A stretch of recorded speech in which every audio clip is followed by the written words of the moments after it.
Turkish President Recep Erdogan did not comment on the downing of an unidentified drone over the Black Sea on December 15th, but called on Russia and Ukraine to stop attacking ships. According to him, striking commercial and civilian vessels does not benefit either side.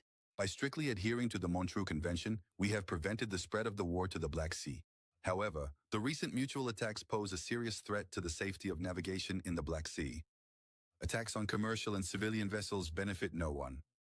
We are clearly conveying our warnings on this issue to both sides.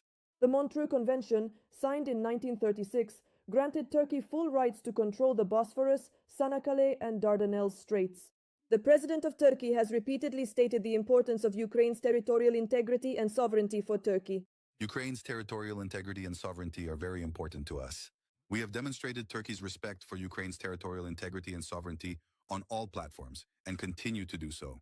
The President of Turkey is convinced that Crimea should be returned to Ukraine, as this is a requirement of international law. During his speech at the Crimea platform, he stated that the occupation of Crimea has further deepened the suffering of the Crimean Tatars, who experienced deportation 80 years ago.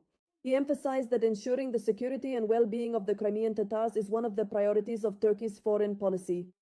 For 80 years, the pain of the Crimean Tatar tragedy, who were forcibly expelled from their homeland, has not subsided. The annexation of Crimea, which Turkey has opposed and not recognized from the very first day, has only further worsened their suffering.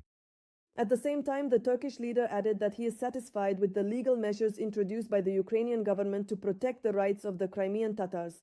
Recep Erdogan addressed Ukraine and Russia after the incident with the drone over the Black Sea. According to the President of Turkey, UAV attacks pose a serious threat to the safety of navigation in the Black Sea. And now, more details in our report. You are watching Glavred channel. I'm your host, Yevgeny Serov.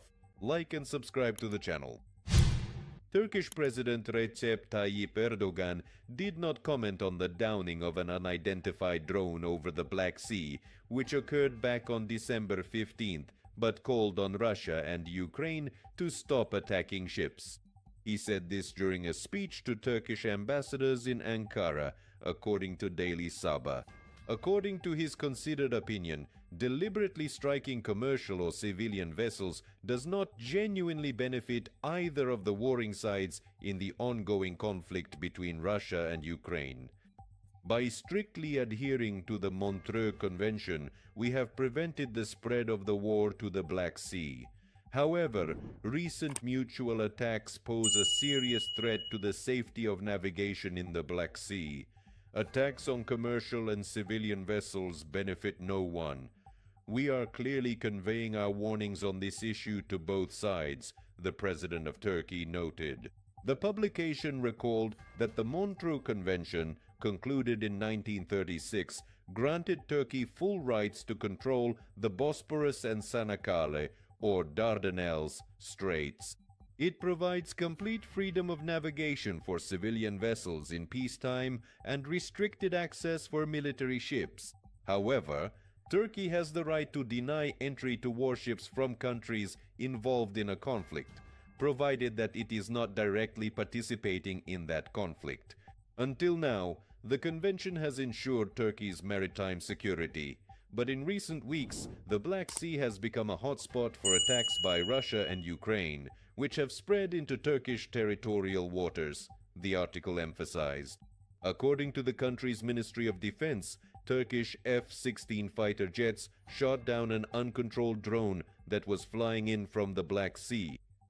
The device was detected and tracked as part of routine procedures and was identified as an unmanned aerial vehicle that had lost control, the ministry's statement added.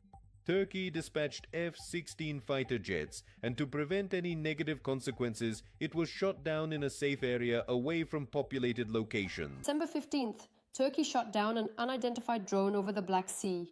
This was reported by the country's Ministry of Defense on its page on X. According to the ministry, the drone was approaching Turkish airspace. In order to prevent possible negative consequences, a decision was made to destroy the drone. The drone was taken down by F-16 fighter jets. It is unknown who owned the UAV.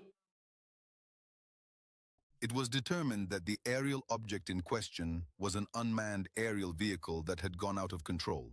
To avoid any negative consequences, it was shot down in a safe area outside the populated locality. Turkey is one of the few countries that responds to threats quickly and decisively. For example, in 2015, the Turkish Air Force shot down a Russian Su-24 bomber on the border with Syria after it violated Turkish airspace, resulting in the death of one of the two pilots. At that time, the Turkish military reported that before shooting down the Russian plane, they had warned it 10 times about violating their airspace. And the president of Turkey, Recep Tayyip Erdogan, stated that the actions to destroy the combat aircraft were not directed against any specific country, but were a defense of Turkey's sovereign territory in accordance with the rules. It should be noted that since September of this year, UAVs and even military aircraft have been spotted over various European countries. Initially, about 20 Russian drones violated Polish airspace, and on September 19th, 3 Russian MiG-31 fighter jets entered Estonian airspace. Drones have also been repeatedly spotted over several Scandinavian countries.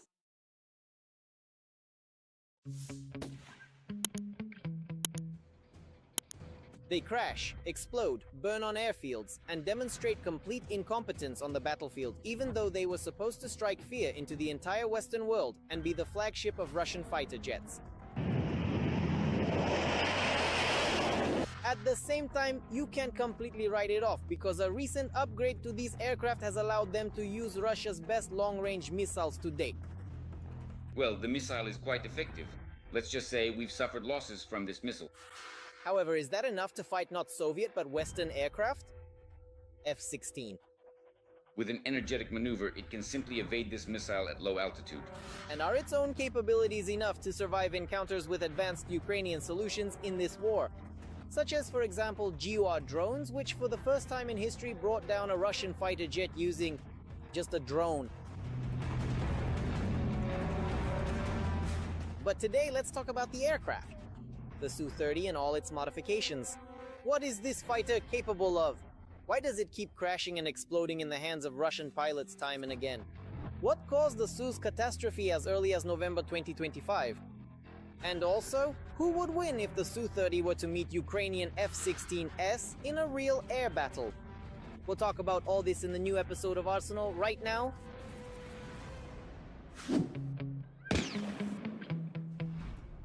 Discussions about Russian Su-30s in the press usually arise not because of successful operations, but due to the numerous incidents involving this fighter. That's what happened this time as well. Another flight, another failure. On November 13th, a Russian Federation Su-30 combat aircraft crashed. The plane crashed in the Republic of Karelia region. Both crew members were killed. The crash occurred in a forested area, reportedly not far from the city airport. The enemy's Telegram channel Flybomber reported that it was a Su-30SM, a two-seat heavy fourth-generation fighter. One of the main theories for the crash is pilot error. Every Su-30SM aircraft is worth its weight in gold. It's all about the components. They're hard to obtain by circumventing sanctions. Moreover, as far as I know, Su-30SMs as such are either not being produced at all or are produced in extremely limited numbers. But these planes crashed not only because of pilot errors. For example, this summer the GUR demonstrated that Russian Sukhois now have another threat to fear. Namely, Ukrainian drones, which for the first time in history carried out an operation to destroy a moving military aircraft using a drone. Specifically, the head of the GUR, Kirilo Budanov, clarified in an interview with The War Zone that 3 unmanned Magura V-7 boats took part in the attack, 2 of which fired at the aircraft. At the same time, 2 Russian Su-30SM attack aircraft were destroyed. One of the crews was killed, the second managed to eject. The Russians immediately sent a civilian vessel after him, hoping that Ukraine would not violate the rules of war and would refrain from firing on civilians. Even though the Ukrainians had plenty of opportunities to destroy this civilian cargo ship along with the Russian military crew, they did not take advantage of them.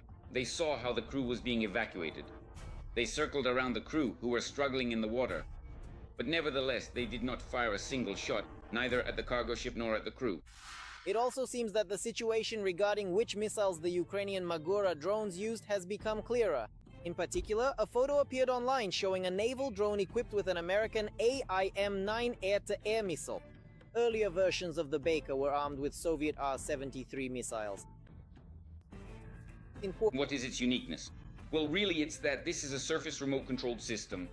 Specifically remote-controlled, this is very important, which shot down a manned object.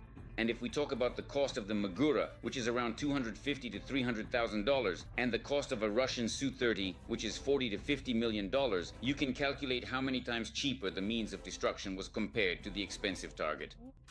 Besides the obvious result, the destruction of Russian aircraft, this attack brought another advantage to the Ukrainian armed forces.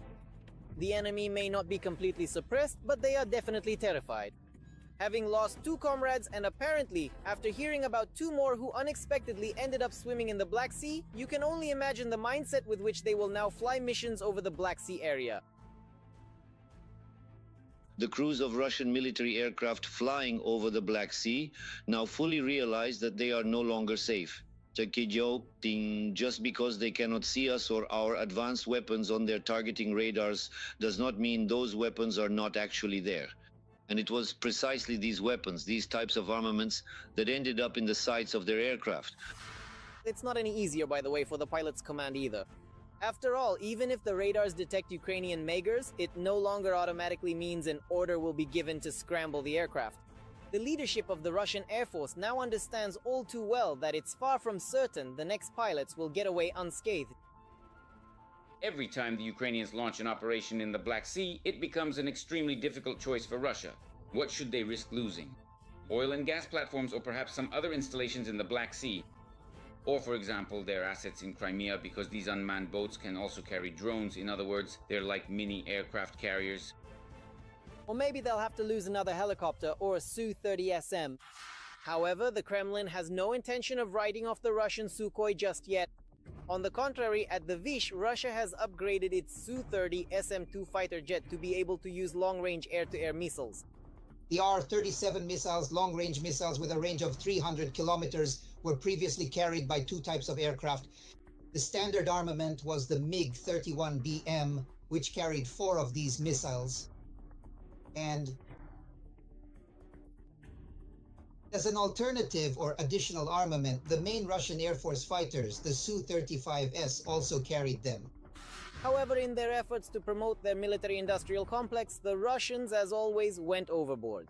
The Invincible duo, the newest fighter jet paired with one of the world's longest-range missiles, turned out to be one-off prototypes with highly exaggerated capabilities. Beginning from approximately the years 2021 to 2022, the Russians have established serial production of the new Su-30SM fighter model.